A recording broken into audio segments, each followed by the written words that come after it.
Every year, about 1 million people ask me what the best type of traction device is, as in snow chains, snow socks, or cable ties. So to find out, I've come back to North Michigan to the Kinawa Research Institute, where I'm testing 5 of some of the most popular and most available traction devices on the market, ranging from a rather flimsy looking cable tie to a very expensive snow sock and everything in between. If everything goes to plan, I'll be doing snow traction, ice traction, and snow handling. If I get time to do snow handling. Not the most important test for these devices, but the uphill snow traction and the ice traction are very important to these devices because they're designed to get you moving when you get stuck. Naturally, as this is me and I'm here testing with Michelin, thank you Michelin, I'll also be including a premium winter tire to put these against the all-encompassing permanent solution for winter motoring. So, can something like this actually give you any traction? Is something like this going to be actually not only just a little bit strange looking, but also very good on ice? And can any of them get close to a winter tire?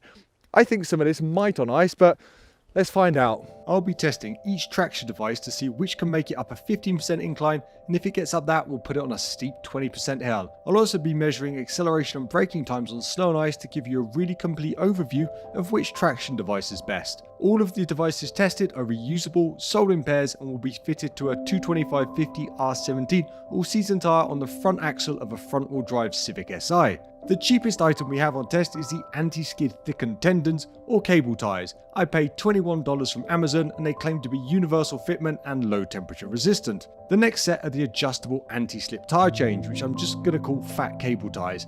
I paid $40 from Amazon for these and they're universal fitment, made from TPU with steel studs and have wear resistance, whatever that means. The next most expensive item is the peerless chain passenger cables, just $51 from Walmart. They claim to be quiet and lightweight and allow you to utilize your vehicle to its fullest potential. Representing the traditional snow chains are these diamond alloy snow chains, $63 from Amazon. They have a diamond style link for even and continuous traction and braking, easy installation, which of course will be tested. The most expensive traction device is the AutoSox Snow Stock at $109. It claims to be better on snow and ice than chains, easy to install, pleasant to drive on, and can be used where chains are not allowed. Finally, the winter tire will be represented by the Michelin XI Snow, which has proven time and time again to be one of the best winter tires available to buy. In this size, they cost $225 per tire. The first test is the hill climb, and to demonstrate that the snow hill is too much for our all-season tire, we first tried to run up the 15% hill with no traction device, and as you can see, it wasn't possible no matter how hard we tried,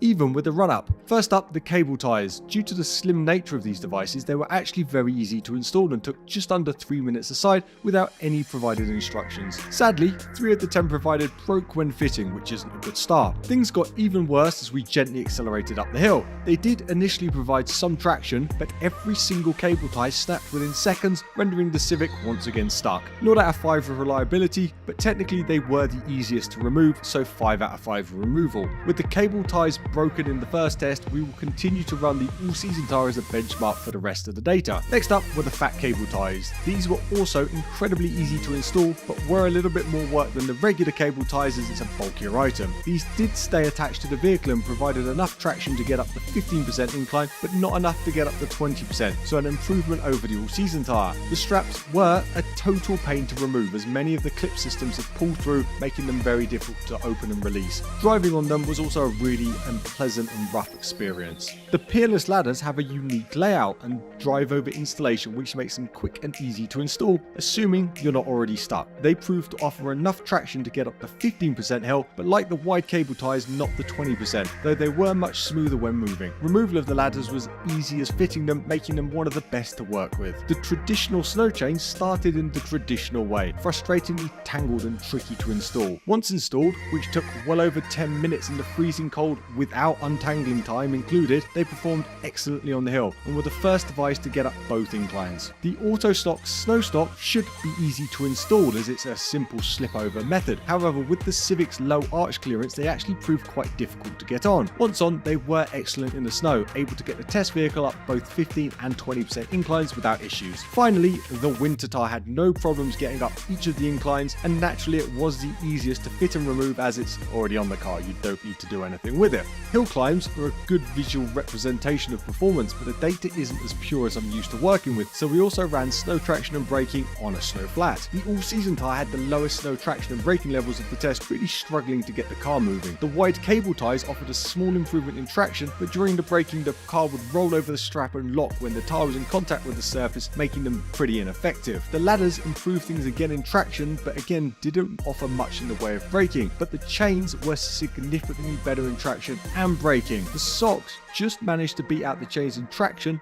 but fell a little bit behind in braking, meaning the socks have at least so far kept their promise of being as good as the chain in snow. As for the winter tyre, it was exceptional, offering the best traction and the best braking on snow, and naturally the smoothest ride, the best cornering. You get the idea. Ice is the real test for these devices. Sadly, there's not an ice hill at this test facility, so we used an ice flat to measure the traction and braking. The ice was fairly smooth ice, as you would find at maybe a junction. Once again, the all-season tyre was significantly behind the pack in traction. The wide cable tyres, once again, did have better traction than the all-season tyres, but they had the same issue when braking as it had in the snow, with the vehicle rolling over the traction device and putting rubber in contact with the surface. The ladders came into their own with another improvement in traction and a huge improvement in braking, showing you just can't beat metal digging into ice. This is where the metal devices that have a good coverage across the tyre really come into their own. The full snow chains, which have even more metal, were of course the best in test, with a massive traction and braking advantage compared to the rest of the devices. They're really impressive, and you just felt like you could never get stuck even on this very smooth ice. The snow socks, which promised to be as good as the chains on snow and ice, well, this promise could not be met, as the snow socks could barely improve on the all-season tyre on the ice no matter how we drove. The winter tyre performed mid-pack for traction and proved to be a little bit better on the brakes. Ice is where metal really makes the difference, and if this was a studded winter tyre, I would expect it would have gotten close to the chain, but it's pretty unlikely it would have beaten them. And here's the data. As I've already said, the ice traction times show where the chains really excel, with them dominating the test. The metal ladders were second, and the wide cable tyres actually beat out the winter tyre to have the third fastest acceleration time. Like in snow braking, ice braking compressed the field and changed the order, with the winter tyres jumping ahead of the wide cable tyres, but there's just no doubting ice is where metal shines. The all-season tyre and the snow socks were really unsuitable for ice. So now I've tested all of these, what do I think, what do I recommend? Well, I've said before, starting with the all-season tyre, I think the American all-season product, which is different from European all-season tyres, should really be called a three-season tyre. They don't have three-peak mountain snowflake, which means they're not severe snow rated. And as we've proven, they're not up to much in snow and definitely not on ice, which is why these traction devices exist. So let's forget about all-season, American all-season tyres in extreme weather. It's just not a good combination. Starting with the cheapest traction device, the cable tyres, well, these perform exactly as you would think. They're just incredibly useless. We went about a foot before they all snapped. A few of them snapped even putting them on. I don't know why they snapped. I think they just... Anyway, let's just not consider those. Don't buy those ever. As for the slightly wider cable ties, I don't think I said in the edit, they all started with 3 studs. Now, yeah, both of these are down to 1 stud each. Yeah, we pushed them a little bit hard on ice. The benefit of these is they're one of the most compact. So these can live in your glove box where these definitely can't. And these are one of the few, apart from this junk, these are one of the few that you can actually put on, These are one of the few you can actually put on your vehicle when you're already stuck, because you don't have to roll the vehicle or get to the bottom of the wheel. So you can get these on roughly half of the wheel, and then maybe that would give you enough to get out. If not, you could slip the wheel and get the rest on. But really, they're horribly unpleasant to use on anything but soft snow, because they just da-da-da-da-da-da-da. And I just, again, not a huge fan. Oh, and the clip, as I mentioned in the edit, it kind of pulls through and then becomes really, really difficult to remove. So I would skip that one. The next most expensive was these, the Walmart ladders. Noisy. They're heavy. I think these are a really good product. I think these are probably the best of all of them, and the one I would keep in my glove box, because they're very easy to slip on and off. While they didn't quite offer the traction improvement of the snow chains, they were so much easier to use and so much nicer. You just lay them flat, drive them over, and clip them front and back. I really, really like these, and they offered so much more than the all-season tyre in snow and ice, and they weren't that horrible to drive on. and they're not super expensive. Really, really good all-round products actually. So I'm recommending these of all the traction devices. Moving on to the chains, like these, I couldn't get either of these back in the box. It might be me being useless, but like with the chains, fitting them was just a nightmare.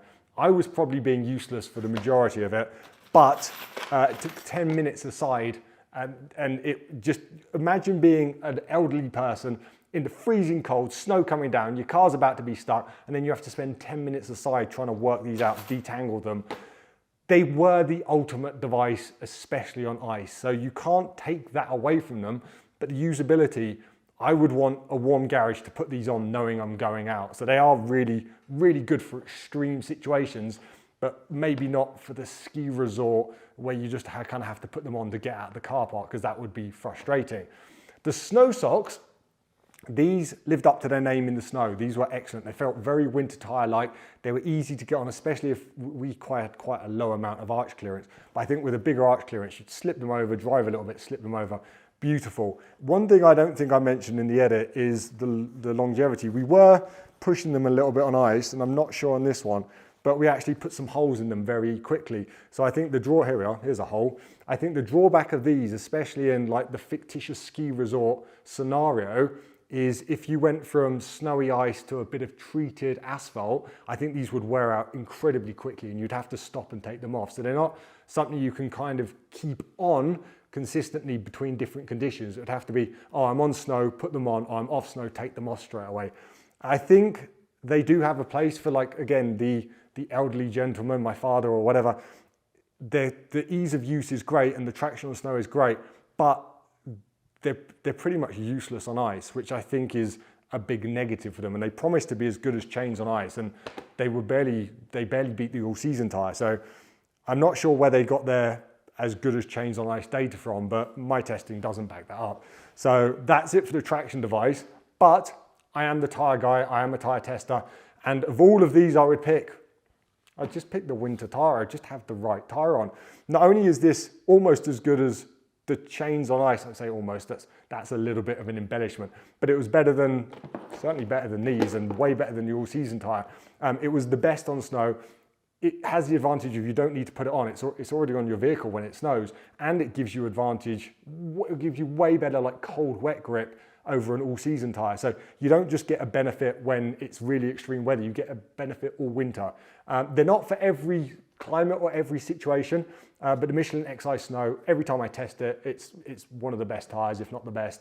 I really enjoy it personally as well. It is probably my favorite like extreme winter tire. Incredible product from Michelin. So shock horror, the tire tester tests a load of traction devices and tells you to just buy a winter tire.